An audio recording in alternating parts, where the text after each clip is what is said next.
On episode 44 of the Millie Gold Show, I'm here with the Siggy Bandits, Hep and Marv. Hep is in a much more casual position this week. Not at the desk.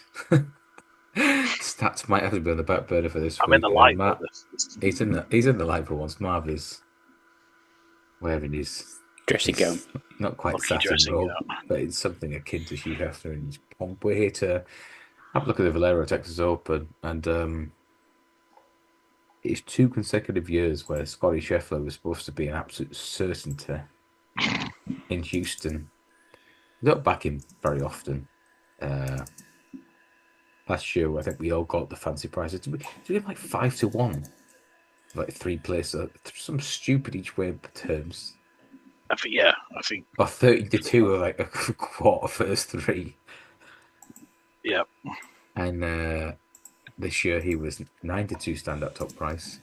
He was trading at, I think, 8-11 at the halfway stage with a one-shot lead. For some reason, he didn't make a single birdie in any of the par threes or par fours on Saturday, which I still need to tweet Justin Ray and find out. I can't remember him ever not hooking birdie in a par three or par four.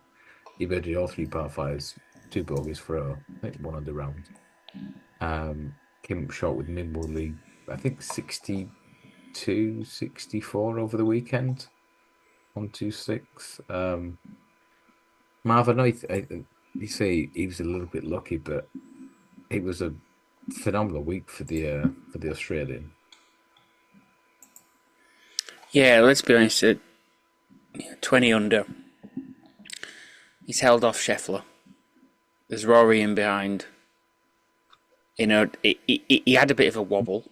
Not quite straightforward, was it? It wasn't like they were all tied for the lead with 5 to go. No, that's what I mean. He had, he went out and he won it. To be fair, I think we were talking earlier that he got away with a few drives, but it was a course that he could get away with being a bit weird off the tee, and he took advantage of it. I think the key, particularly in that last round, was that the par 5 on the front 9 when he took the penalty drop, and he still made par to getting up and down from 100 yards, 120.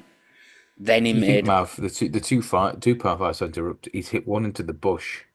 He's hit another one like so far right. He's had to reload, and he still only makes one bogey up 2 holes. And that's I think his bad shots came on the right holes.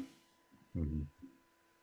But she could be looking like a 6 or a 7. But let's be honest, the third round he just, to a point, took over the tournament, didn't he? And then just did enough in the end.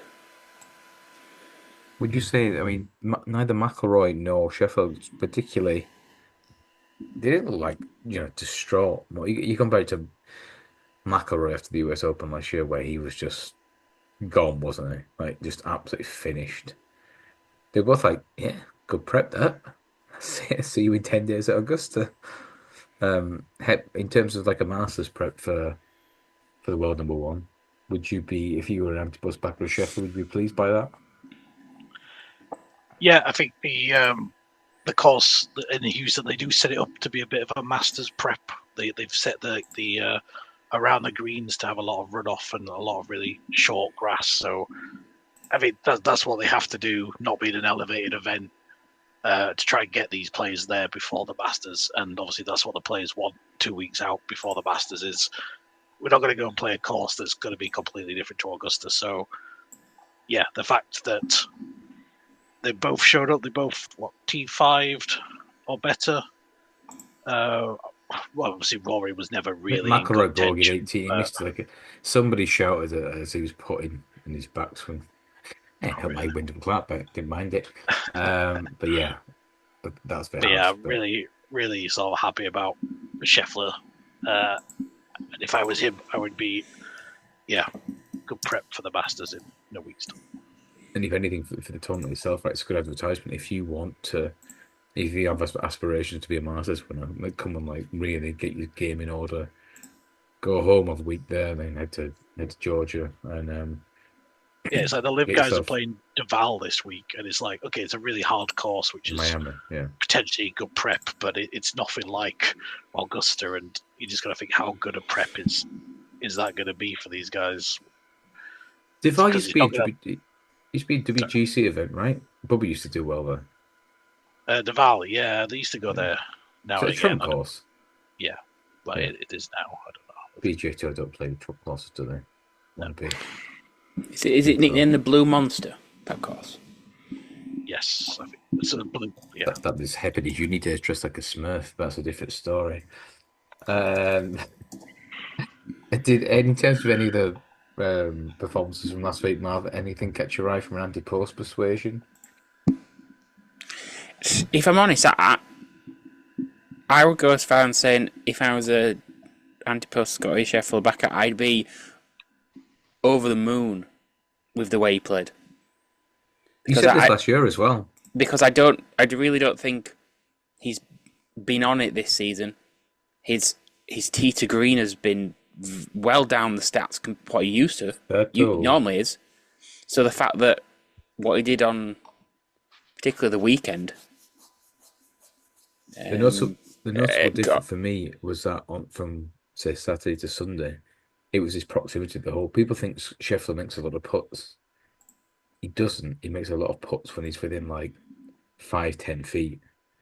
On Saturday, every putt was being left to 17, 19, 20, 22 feet. And he didn't make a single one. Whereas on Sunday, he was hitting to like 5, 7 feet. And he doesn't really miss those. That's the biggest comparison to Tiger. I think was it in a year Tiger went something like 400 about 400 inside 6 feet or something stupid. And when Scheffler's like in that range, you just don't see him missing when he's on. So yeah, I remember you saying last year, Marv, if Scheffler, I think he won twice. I think he won like 3 times, maybe 2 or 3 times in the run up. He won the Players. He'd won the one before. The Anna Palmer, I think. Yeah, he's won at Bay Hill, hasn't he? So if he'd have won Houston, he then gets so much more scrutiny going to the Masters on four in the bounce. Blah, blah, blah, you're the best player in the world. Now he's able to kind of go under the radar a little bit, and he still did the Yeah, because business. honestly, I thought he was slightly going the wrong direction the way he was playing, but I think he's after that last week. Yeah, not that I would be backing him for the Masters, but I think that will definitely give confidence. You see, I even think Gary Woodland's he's always been one of those kind of like long hitters. I don't think he's a crazy outside bet. To be honest, but You've always been a bit of I think he's a bit of a romantic. Were you happy to see Gary Woodland return last week? I guess so. I think for the last sort of year or so, he just seems to be creeping. You could say that his US Open win in 2019 she was at Pebble Beach. It was. I was Like, I think he's 80-1. You know, I suppose at the end of the day, he's one of those that even if you have an amazing week, you've still got to win a major championship. So I think there's a golfer in there. He's just probably not put it together as much as because he dominated that time. He didn't, just fall in. I think he was clear and nobody could get to him. He held off, yeah, played very well. I think this was his best putted week since that tournament. I think. And look, Wyndham Clark with a just volatile, Mr. Volatile Wyndham Clark tied fifth, 15 under. You just don't know what you're going to get from him. It was a good week for our long shots again. Valimaki and Toasty are doing as well this season. Yeah, I think I did eight. mention Toasty. I said we followed him last year, and you mentioned you put Valimaki a couple of times, big hitting Finn. Why do you like him? I can't remember. Oh, well, it's just these courses where you can whack it off. Whether it's just got wide fairways or lack of rough or not many trees. Like we didn't tip him up last week, but he's definitely something we look at. You get 160s, 200-1 most weeks for 12 places. Like he's always in a driving course. He's always live to sort of be up there. you'd backed him for him. I think He got 150 to 1 with 12 places this week. Alejandro Tosti was 150 to 1, 12 places as well. So better than backing Scotty Scheffler at 92. As some of us may have put up. Anyway, it's the Valero Texas Open. I got to this side of Texas this week. I think we're into Fort Worth, which is Jordan Spieth country. Um, I want to back Spieth. I really do. But can you Yeah, trust Jordan at any? I'm I not mean, doing it. around. I can't do it at like 20 to 1. It's just he's the same price more or less as Batia, who, if you're looking like even for an each way bet, right? Batia is probably more value to get finish at the top eight than Speed. Speed could easily win it. He could easily finish 554. Mr. Cup. Yeah. Yeah. So Marv, you've been on good form. Uh, Quite unlucky last week. Mackenzie Hughes and Harry Hall were there with about 9 holes to But go. a sniff of a place, yeah, I suppose. You know, he can't go to the Ladbroke, so you basically going, what a sniff of a place here. Can you get out the shop, please, sir? Okay. Come on, yeah. But both finished top 20 Free in the bet. end, but yeah, close with no cigar. But Marv, give us your first tip for the week. I'll be honest, I have been struggling to really be too confident or even to find a price that Say if I win for next week, don't worry about that. I've really been like part of me actually wants to throw Batia as the main pick because sometimes you get back-to-back winners in these lesser tournaments. You can also Over mention, say it's okay. you do get a few back-to-backs, so. But then it depends if you're going to put him up to a game. I'm happy to go somewhere else because I'm not going to put him. well, I'm just going to go just for the fact that I think he's actually got a bit of form recently. Tied third at the Players, and again, partly on some of these tournaments do seem to have back-to-back winners. So yes, main pick is Akshay Bhatia, 3 points each way at 22s. So you just put him because he won it last year. Well, out of the few that I picked out, he has a bit of form recently on the tour in the last couple of weeks. Yes, he missed the cut at the Arnold Palmer, sorry, but tied third at the Players. So I'm struggling. I really am struggling, but you just made the case for me before, so. Yeah, I'm Chid Batia of the Marvel. Headball, come on, you've got the stats to back it up. You're gonna Well, put if you up look at the some pudding. last five winners, you got Connors twice, you got Spieth, Spord, and Patty. So you're looking for iron players that you hopefully can get a good putting week out of. And the guy who seems to be on best form with his irons at the moment after gaining 9 shots at the Players is Tom Kim. Now, not a good putter.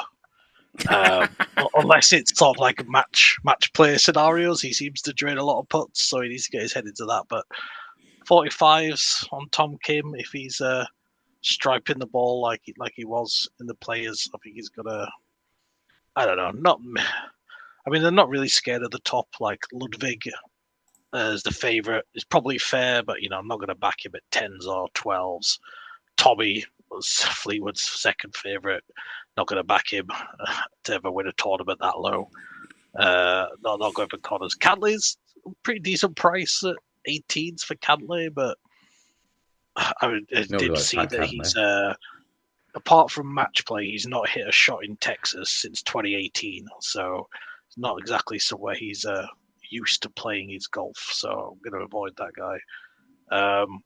So yeah, not that scared of the top. And I'm going on recent approach play.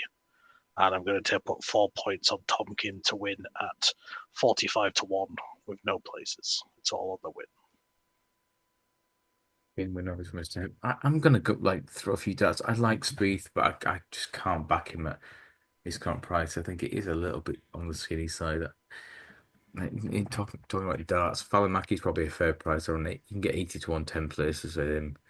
I think we'll stick a point each way on him and Victor Perez. Perez played really well.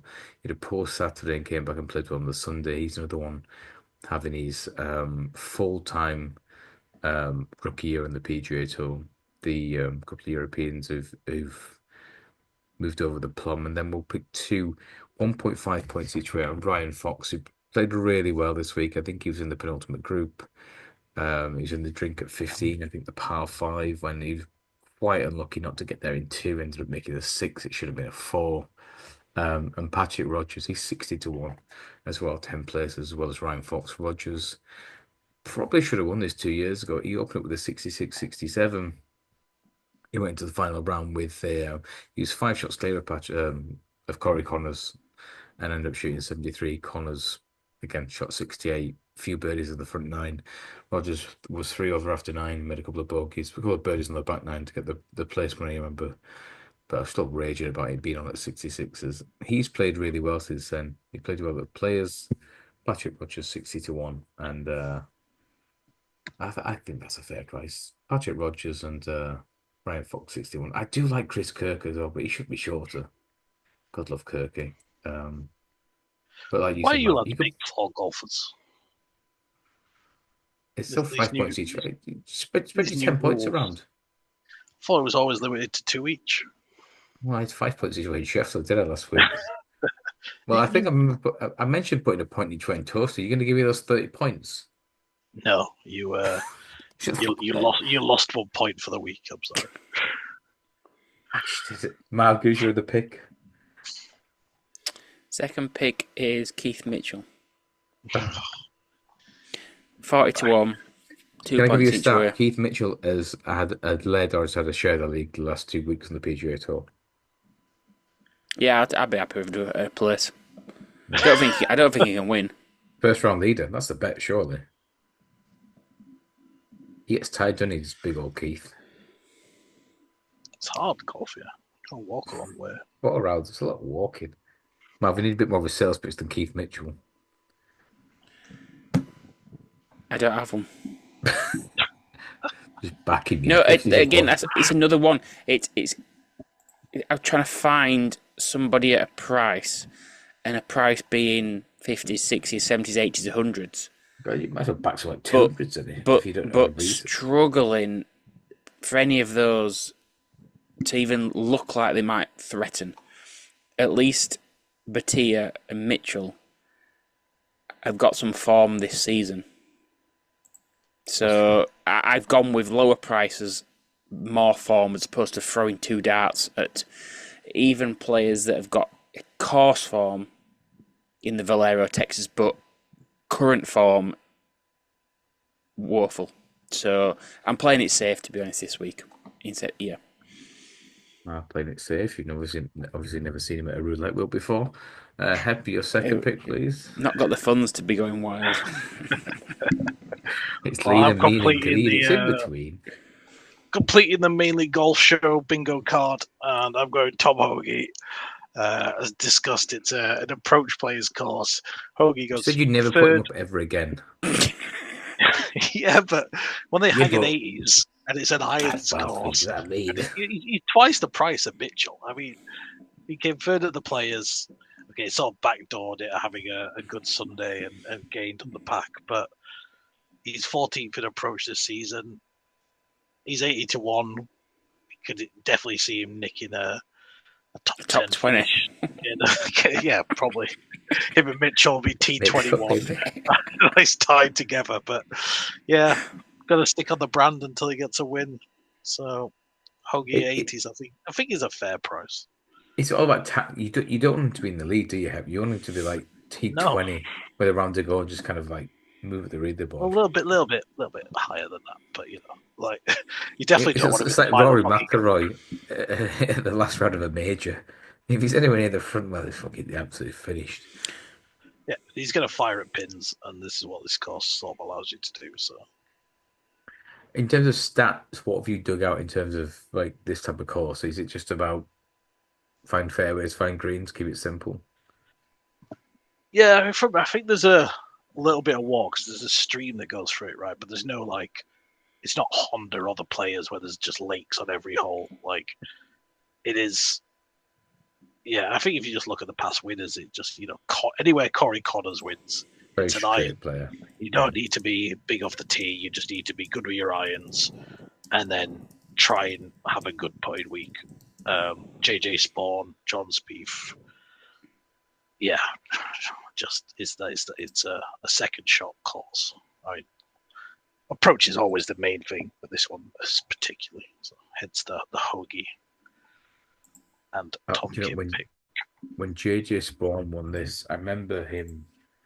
He made some unbelievable pars from like 10, 12 feet. Won a par 3 to get down. I think it would be like 15, 16. You think, okay, you've kind of won it from here. But it's one of those where you are at least posed a few questions. You're going to see like a 24, 25 under, are you? No, but yeah, but Tia was last year. But that was Tia and Denny got 20s. The next, guess who came third? There were 9 shots later, Rory. I remember thinking that's ridiculous. So, and this was the famous Denny going 8 birdies in the final 9 holes to force the playoff, and then he put it in the water on the playoff hole. He did after all of that run. Yeah. Of course. But yeah, I think Marv pointed out off air as well. Like Cooch has got a second and a third in the last 3 years here. Like Charlie Hoffman is all over the leaderboard. Like it's definitely that sort of. Yeah, you don't need to be long off the tee. You don't need to be a Ludwig. It's tricky though, isn't it? Because that older generation of players are they're very quickly being weaned out of the game. He's like a Hoffman or a Matt Cooch or a Jimmy Walker.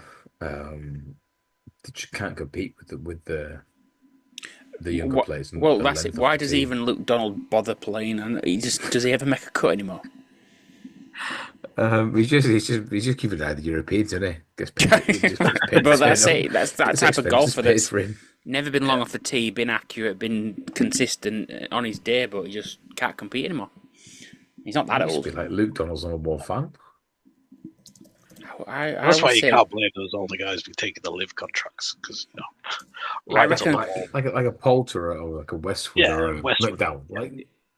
To me, Luke Donald is probably 44, I guess. Old. Oh, he's actually 47. Maybe he's a little bit older. He was at his peak when 2012. He's 34. Yeah, he got to world number 1, didn't he? At some point, I'm sure he did. I was almost doing like us back in the day, man, with Donald. Was it Donald or Justin Rose? Where he's already won. Donald. It was Donald at the Harbour Town. Home, knowing I was going to win. It was the Heritage.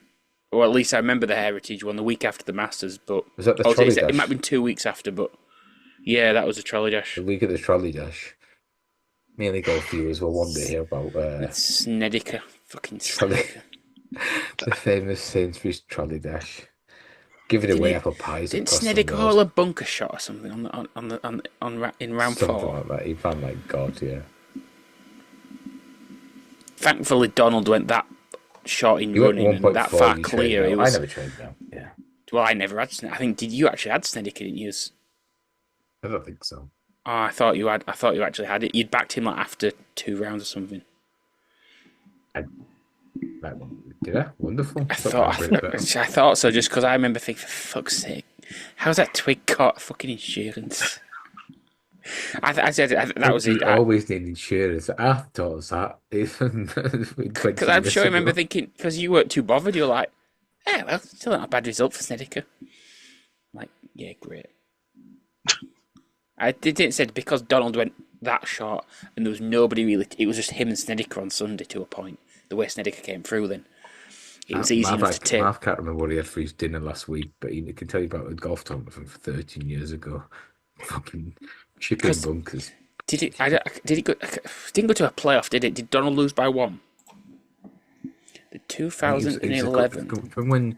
When Justin Rose lost RBC Heritage. Mav, what's the Swedish guy that won golf one PGA Tour event? I can see him, but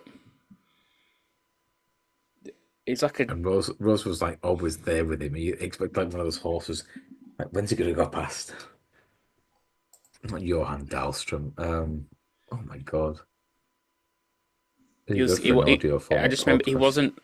He wasn't skinny for a golfer, from what I remember. I remember this has been stunning. anyone out there who's actually still listening, Justin Rose, PGA Tour playoff Does results. it begin with V? Why do I think it's no one No, I V? don't think so. Professional wins. How do you find playoff results? He's on his Wikipedia, but he has. They do have playoff results on there. No, it's the fact he just says he must have lost by one. Oh, it's kind of really annoying me that. Um, you forget he lost to Sergio. I didn't realize that when he lost to Sergio, went to a playoff as well. The Masters. Yeah, I think Sergio was winning the Masters at like his 18th attempt, 18th attempt, and that was the most anyone's actually say won the Masters. But how many times they've never won it and they finally won it. So Rory has to break all sorts of records to win the Masters this year.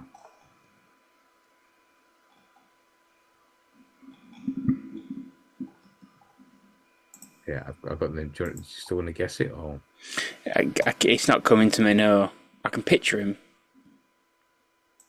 um,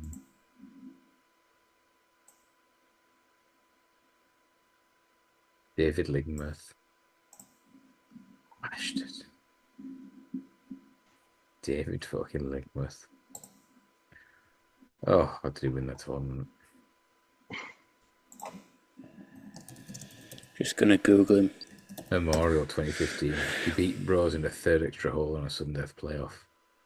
God. Ugh, brutal. How did he win that, man?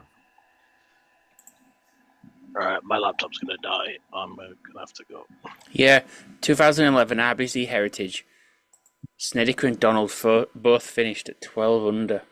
Snedeker shot 64 on the Sunday, which potentially looks to have been the round of the week, the lowest round of anybody for the week. Round of golf. Great. That's probably when I managed to get some profit, considering to play for thought. Cash out. Just Straight out. yeah, and Mr. Tommy Two Gloves, Tommy Gainey finished second. Try third in that Took time. the piss out of him on PGA Tour, but I used to go, especially when I moved out here. Isn't that PGA Tour radio? I'm sure Tommy Gainey came through the Golf Channel's Big Break, which was like a No, hosted by John Virgo. it was an offer like for kind of professionals on like the lower tours, really lower tours that were trying to make it. I'm sure he was on there. It was a bit like a game show, but for golf. But it was actually pros trying to, and the winner got like so many exemptions to one of the not the PGA Tour, but the lesser tour. Game show. Yeah, it was like each episode was a different round, and obviously the loser got knocked out. I'm sure it was the. Marv, can you reiterate your picks again for this week before we finish off? Akshay Bhatia, I think it's 22-1, 3 points each way, and Keith Mitchell, 2 points each way at, I think he was top price 40s.